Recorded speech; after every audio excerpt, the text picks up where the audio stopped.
Angry bull and monkey. एक जंगल में एक बैल रहता था। हर वक्त वो किसी न किसी जानवर को अपनी ताकत का इस्तेमाल करके परेशान करता ही रहता था। एक बार एक हिरन तालाब के किनारे पानी पी रहा था। पीछे से बैल आ रहा था और वो कहता है, अरे वाह, आज इस हिरण को पानी में ही डुबो देता हूँ, ये देखकर बड़ा मजा आएगा। ऐसा सोचकर बैल हिरन को पीछे से अपने सींगों से धक्का देता है। हिरन बेचारा पानी में गिर जाता है। अचानक से पानी में गिरने की वजह से वो बहुत डर जाता है और बैल उस पर हंसने लगता है। तभी हिरन कहता है, एक तो मुझे पानी में धक्का दे दिया और ऊपर से मुझ पर हंस रहे हो, मुझे कुछ हो जाता ना तो। अरे अभी तू किनारे से पानी पी रहा था ना, अब अच्छे से पानी पी, बैठकर पानी में नहा भी लेना पीने के साथ साथ। इसमें इतना गुस्सा होने वाली क्या बात है, मैंने तो तेरी मदद की है। तुमने हम सबको बहुत ही परेशान करके रखा है, कब सुधरोगे तुम। बैल हिरन की बात सुनकर वहाँ से चला जाता है। उसे रास्ते में खरगोश अपने बच्चों के साथ जाते हुए दिखाई देता है। वो सारे पूरा रास्ता पकड़कर चल रहे थे। तब बैल बिना कुछ सोचे समझे उन बच्चों को अपने सींगों से उठाकर फेंकने लगता है। तब एक बच्चा कहता है, माँ, बहुत जोर से लगी मुझे, माँ। तब खरगोश बैल से चिढ़ते हुए कहती है, अरे क्यों रे बैल, तुझे मेरे छोटे छोटे बच्चों पे जरा भी रहम नहीं आता। देखो तो जरा उसको कितनी चोट लगी है तुम्हारी वजह से। तो तुम भी तो सारा रास्ता घेर कर चल रहे हो, अपने बच्चों को कहो कि साइड से चले, समझ नहीं आता कैसे चलना है, बड़ी आई मुझे बोलने वाली। ऐसा कहकर बैल वहाँ से चला जाता है और खरगोश अपने बच्चों को संभालते हुए सहलाते हुए वहाँ से ले जाती है। तभी वहाँ पर हिरन और बंदर आते हैं। ये सब देखकर हिरन कहती है, अच्छा ये सब उस बैल ने किया ना, अकड़ू कहीं का, हम सबको तो ये परेशान करता ही था, पर आज उन छोटे छोटे बच्चों को भी नहीं छोड़ा। हाँ देखो ना हिरन बहन, मेरे बच्चों से कैसे पेश आया, कितना रो रहे हैं वो। क्यों रे बंदर, तू इन सबको सिखाता रहता है तो उस बैल को सबक क्यों नहीं सिखाता। हाँ हाँ, मैं भी कब से यही देख रहा हूँ कि बैल ना अपनी हरकतों से बाज नहीं आ रहा है, कल तो इसे अच्छा सबक सिखा कर ही रहूंगा। वो सारे अपने अपने घर चले जाते हैं। दूसरे दिन बंदर एक लाल रंग का कपड़ा लेकर आता है। बैल एक पेड़ के नीचे सो रहा था कि तभी बंदर उस लाल रंग के कपड़े को बैल की सींगों पर बांध देता है। जब बैल नींद से उठता है तो उसे आंखों के सामने लाल लाल रंग दिखाई देता है। लाल रंग की वजह से बैल को बहुत गुस्सा आता है और वो घुर्राने लगता है और तब बंदर गुस्सैल बैल को चिढ़ाता है, अरे ओ बैल, पकड़ मुझे, अरे पकड़ना, पकड़ पकड़। ऐसा कहकर उसके सामने अजीब अजीब हरकत करने लगता है। बैल अब बहुत गुस्से में आ चुकी थी और बंदर के पीछे पड़ जाती है। बंदर एक पेड़ से दूसरे पेड़ उछलता रखता है। उसी के साथ बैल भी उसके पीछे पीछे भागता रहता है। बैल बंदर को पकड़ ही नहीं पाता। तब बंदर कहता है, क्यों, क्या हुआ बैल, अब तुम्हारी ताकत और दम काम नहीं कर रही, पकड़ो मुझे। वैसे बाकी जानवरों को तो तुम बहुत तराते हो, मुझ पर भी रौब जमा कर देखो। तब तो बैल का गुस्सा और भी बढ़ जाता है और वो उसे मारने के लिए पेड़ पर चढ़ने की कोशिश करता है और पेड़ पर चढ़ ही नहीं पाता और धड़ाम से नीचे गिरता है। बंदर बैल को बहुत सताता है, बैल को अपने पीछे भगाता है। बैल अब भागते भागते थक चुका था और वो एक पेड़ के नीचे बैठ जाता है, पर लाल रंग का कपड़ा अभी भी उसे परेशान कर रहा था। तब बैल बंदर से कहता है, अरे बंदर भाई, ये तो लाल रंग का कपड़ा बस निकाल दो, अब मुझसे सहन नहीं हो रहा है, मैं बहुत थक गया हूँ। पर तुम्हें मेरी एक शर्त माननी पड़ेगी, आज के बाद तुम किसी को भी और किसी जानवर को भी परेशान नहीं करोगे, तभी कपड़ा निकालूंगा। मुझे सब मंजूर है, बस ये कपड़ा निकाल दो। बंदर बैल के सींगों पर बंधा ये लाल कपड़ा निकाल देता है। तब जाकर बैल को राहत महसूस होती है। बैल जंगल के सारे जानवरों से माफी मांगता है और सबके साथ अच्छे से बर्ताव करने लगता है। इस तरह से बंदर ने बैल की कमजोरी का फायदा उठाकर उसे अच्छा सबक सिखाया। Monkey boat race. जंगल के तालाब में एक बोट रेस लगी थी जिसमें खरगोश, चूहा, भालू और बंदर हिस्सा ले रहे थे। सब चिंटू चिंटू कह के चिल्ला रहे थे। सभी को लग रहा था कि चिंटू ही बोट रेस जीतेगा, क्योंकि चिंटू बंदर सबसे आगे जो था, पर थोड़ी देर में ही वो पीछे चला जाता है और बोट रेस हार जाता है। पर ऐसे क्या हुआ जो जीतने वाला हार कैसे गया? चलिए देखते हैं इस कहानी में। एक घना जंगल था। उस जंगल में एक बड़ा सा तालाब था जहाँ हर जानवर अपनी प्यास बुझाने आता था। सभी प्रकार के छोटे बड़े जानवर उस जंगल में रहते थे। एक बार भालू अपनी गुफा की साफ सफाई कर रहा था कि तभी उसे एक बोट दिखाई देती है जो कि बुरी तरह से टूट चुकी थी। तब भालू का बच्चा अपनी माँ से कहता है, माँ, ये कैसी बोट है और ये कैसे टूट गई? बेटा, ये तुम्हारे पिताजी की बोट है।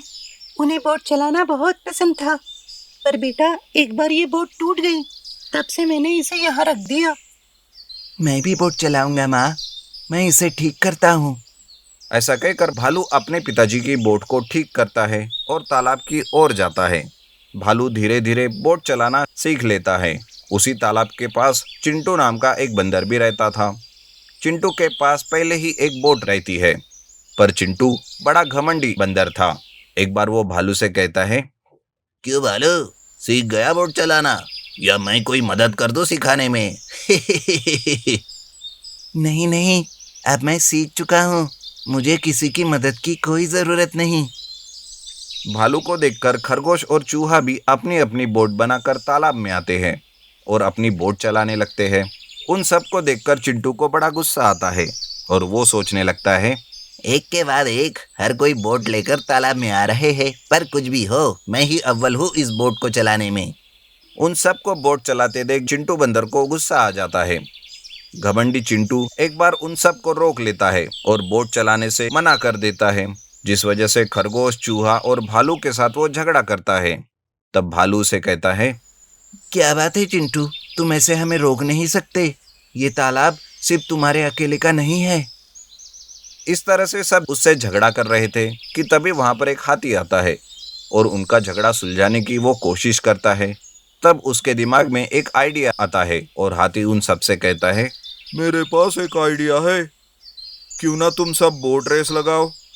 इससे सभी को पता चलेगा कि कौन अव्वल है बोट चलाने में, और इस बोट रेस में जो भी जीतेगा उन सबको उसी की बात माननी होगी और हमारा मनोरंजन भी हो जाएगा। हाथी की बात सबको पसंद आती है और सब मान भी जाते हैं और एक दिन रेस का दिन तय करते हैं। सारे जानवरों में बोट रेस की बात फैल जाती है। जंगल के राजा को बोट रेस का न्योता भेजा जाता है। सारे जंगल में बस बोट रेस के दिन का ही इंतजार होता रहता है। सारे जानवर बोट रेस को लेकर काफी उत्साही थे, कुछ उसमें हिस्सा लेने के लिए तो कुछ उसे देखने के लिए। धीरे धीरे करके बोट रेस का दिन आता है। सभी जानवर रेस देखने जाते हैं। शेर भी समय से पहले ही वहां पहुंच जाता है। चूहा, खरगोश, भालू और चिंटू भी अपनी अपनी बोट लेकर तालाब में उतर जाते हैं। पर ये क्या, चिंटू तो केले का एक गुच्छा भी लेकर आया साथ में। तब हाथी चिंटू से पूछता है, अरे चिंटू, ये केले क्यों लेके आया? रेस का समय हो गया और तू अभी खाएगा क्या? अरे रेस के वक्त केले खाऊंगा तो और ताकत आएगी और ज्यादा शक्ति से बोट चला पाऊंगा मैं, तभी तो आगे जाकर रेस जीतूंगा ना। कैसा है मेरा आइडिया? बड़ा ही घटिया आइडिया है चिंटू, अब तो तू 100% हारेगा। ये बात सुनकर चिंटू को हाथी का गुस्सा आता है। बोट रेस का समय होता है। चूहा, खरगोश, भालू और चिंटू बोट में बैठ जाते हैं। हाथी 1 2 3 कहकर विसल बजाता है और रेस चालू हो जाती है। पहले तो चिंटू आगे निकल जाता है, उसके पीछे धीरे धीरे सारे बोट चलाते हुए आते रहते हैं। तब चिंटू पीछे मुड़कर देखता है और कहता है, देखा मैं कितना तरबेज हूँ बोट चलाने में, तुम लोग तो मेरे बराबरी नहीं कर सकते। ऐसा कहकर चिंटू बोट रोक देता है और केले खाने बैठता है और फिर से बोट चलाने लगता है। चिंटू आगे और बाकी सभी पीछे, लेकिन चिंटू बीच बीच में केले खाने के लिए रुकता रहता है। तभी सभी जानवर को लगता है कि चिंटू ही जीतेगा, पर ये क्या, ज्यादा केले खाने की वजह से चिंटू को धीरे धीरे नींद आने लगती है और वो सुस्ताने लगता है। उसकी स्पीड भी कम होते जा रही थी। बस कुछ ही पलों में भालू चिंटू की बराबरी में आता है। तब भालू कहता है, अरे क्या हुआ चिंटू, तुम ठीक तो हो ना? पर तभी भी चिंटू अकड़ दिखाता है और वो बोट को आगे चला ही नहीं पा रहा था। देखते ही देखते भालू आगे निकल जाता है। उसके साथ साथ चूहा और खरगोश भी आगे निकल जाते हैं और इधर चिंटू केले खाकर पूरी तरह सो जाता है। आखिरी में भालू रेस जीत जाता है। सारे जानवर ताली बजा रहे थे। तब चिंटू नींद से उठ जाता है और कहता है, अरे केले तो मैंने ताकत बढ़ाने के लिए खाए थे, पर इसे खाकर तो मैं सो गया और ये भालू रेस जीत गया। दात तेरी की, ये मैंने क्या कर दिया। ऐसा कहकर धीरे धीरे चिंटू भी किनारे पहुंचता है। सब भालू की बड़ी ही प्रशंसा कर रहे थे और चिंटू पर हंस रहे थे। शेर राजा की तरफ से भालू को एक उचित इनाम दिया जाता है। तब हाथी कहता है, अब बताओ भालू, इस तालाब के लिए तुम्हारा क्या निर्णय है? और हाँ, जो भी तुम्हारा निर्णय है वो सभी को मानना होगा। क्यों रे चिंटू? चिंटू धीरे से अपनी गर्दन हिलाकर हामी भरता है। तब भालू उसे कहता है, इस तालाब पर हम सबका हक है, इसलिए कोई भी यहाँ आ जा सकता है और बोट चला सकता है। हम सब एक है और मिलजुल कर ही रहेंगे। देखा चिंटू, भालू का निर्णय तुमसे छोटा है, लेकिन तुम हो कि ज्यादा घमंडी और अकड़ में सब कुछ गवा बैठे। मुझे माफ कर दो भालू, आज के बाद हम सब मिलकर बोट चलाएंगे इस तालाब में। भालू, तुम्हारे पिताजी भी ऐसे ही निर्णय लिया करते थे। किसी को भी वो कभी नहीं दिल दुखाते थे। तुम बिल्कुल अपने पिताजी के जैसे हो। उस दिन से चिंटू और भालू दोनों दोस्त बन जाते हैं और सभी जानवर मिलकर उस तालाब में बोट चलाने का मजा लेते रहते हैं।